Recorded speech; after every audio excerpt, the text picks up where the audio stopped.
We're going to begin the video on the Great Depression right now. The Great Depression has this long story of how it got started, and it's a lot of details, so y'all pay attention right here. Right after World War One, during the war, Germany was about to win World War One, and to stop that from happening, we gave Britain and France a whole bunch of money, and that was actually loaned to them by the Rothschilds, which is a group of very rich Jewish bankers that control 90% of the banks of the world. But anyway, so at the end of the war, when the war is over, they tried to pay us back, pay the Rothschilds back by basically doubling the price of their goods that they were giving Americans, and then they would cut the price in half, and they would call that discount a payment.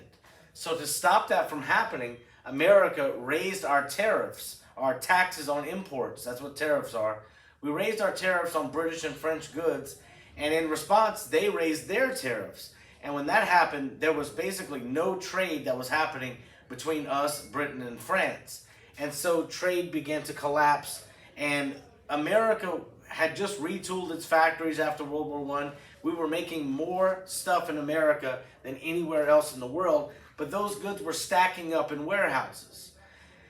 Now, to stay afloat, our companies in America here cut production. And to cut production, you had to fire people. And once they started firing people, that signaled the stock market that our businesses here in America were in trouble. And so they sold off all their stock, and that day is Black Tuesday. About a third of the value of the stock market was lost on a single day, which is an enormous amount of money. Now, during the Roaring Twenties, government had removed all restrictions on business, which allowed stupid stuff to start happening in our economy. People were buying stock on the margin, which means that they were actually borrowing money to buy stock. And the bad part about that is whenever the stock market crashed, now their collateral, the stock, the stuff that they put up for the loan, was worth a lot less, and the banks could never get paid back. Well, once Americans figured out that the banks were never getting paid back, they got scared that their banks were going to collapse, so Americans rushed to the banks to pull out all of their money. And when they did, the banks actually did collapse. And with collapsed banks all around the United States, no loans could be made for businesses, so businesses started to collapse after that.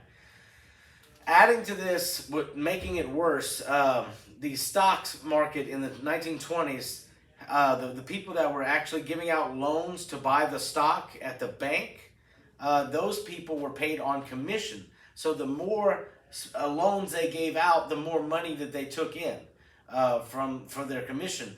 And so they didn't care about the health of the bank, and they gave out a bunch of loans that they should have never gave out. And that's basically the story of how the Great Depression started.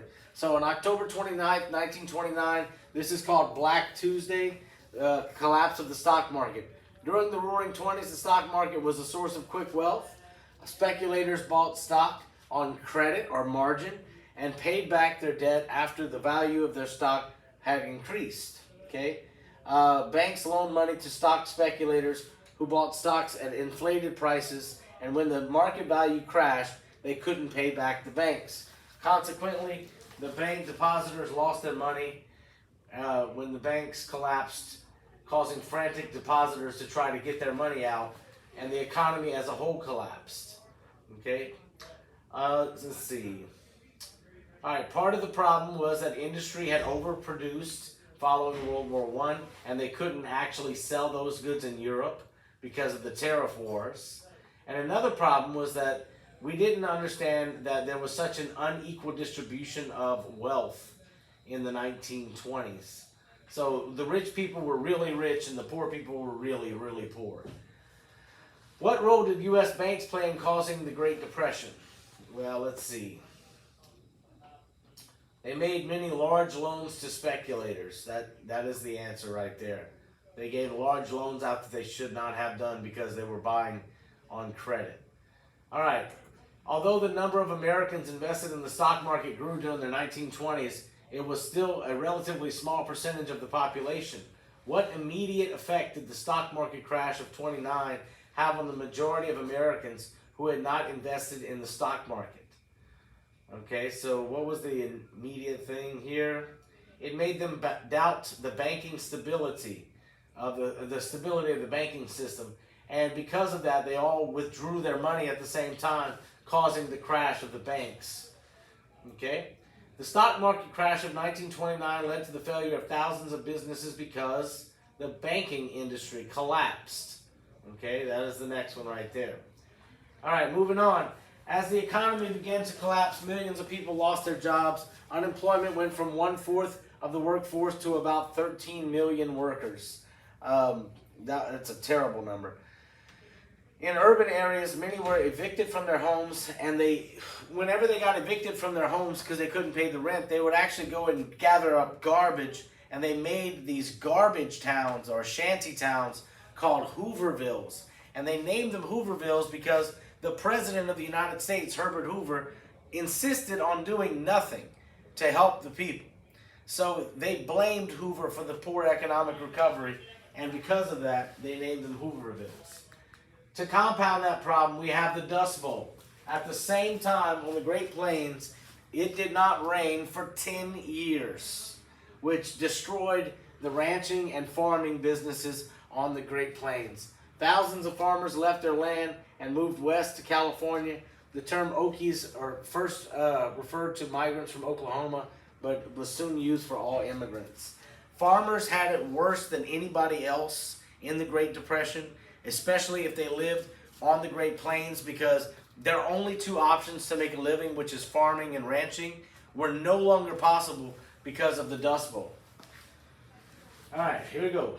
Cities around the world were impacted by the Great Depression. In the Dust Bowl region of the United States, citizens dependent on farming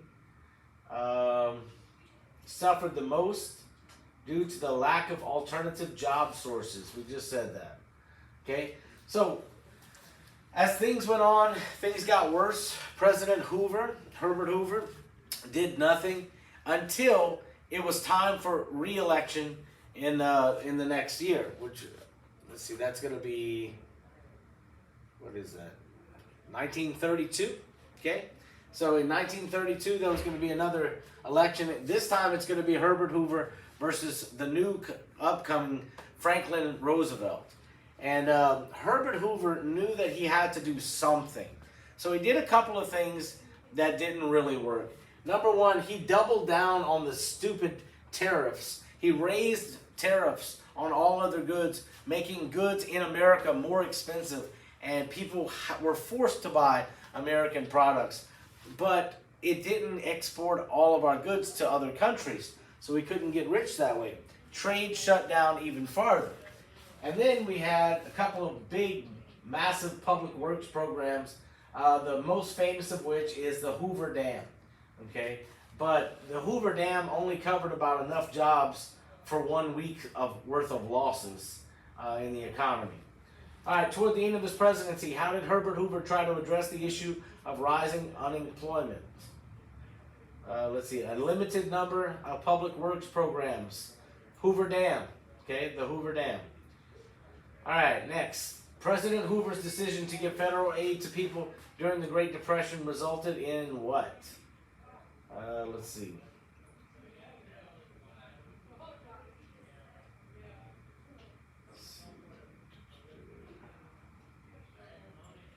Here we go. Diminished confidence amongst Americans in the country's leadership. People didn't trust him anymore. Franklin Roosevelt comes in 1932. He has a very easy victory for himself this time. He promised America two things. Number one, he's going to end the Great Depression with the New Deal.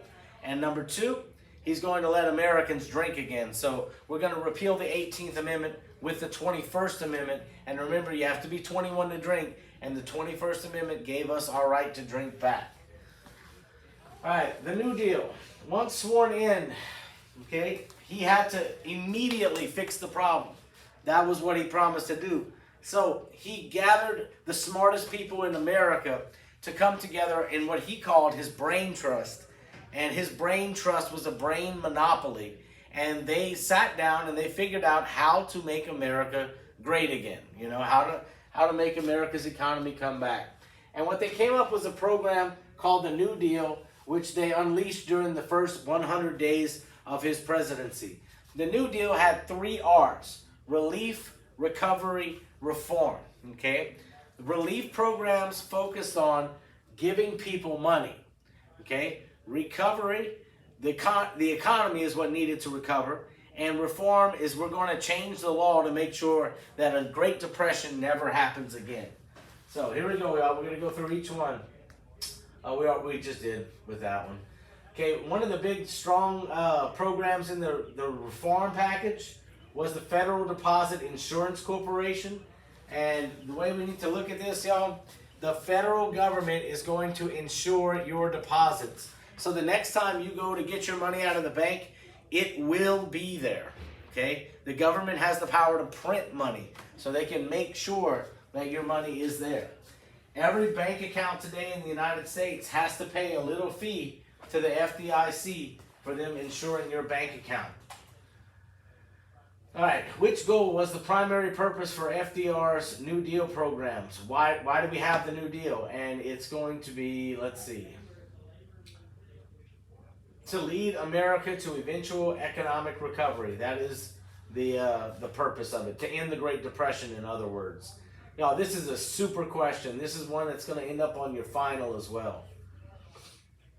So to explain his New Deal programs, Franklin Roosevelt did the fireside chats. Okay, fireside chat was he would come on the radio and he would, in very simple language, explain his New Deal programs to you in terms that any idiot could understand. Okay, his wife Eleanor Roosevelt actively fought to include Black Americans within the New Deal. President Roosevelt appointed Mary McLeod Bethune to the to the National Youth Administration's Office of Minority Affairs. She helped to organize the Black Cabinet. That's a black group of advisors, while actively fighting to help African Americans receive New Deal help. Okay.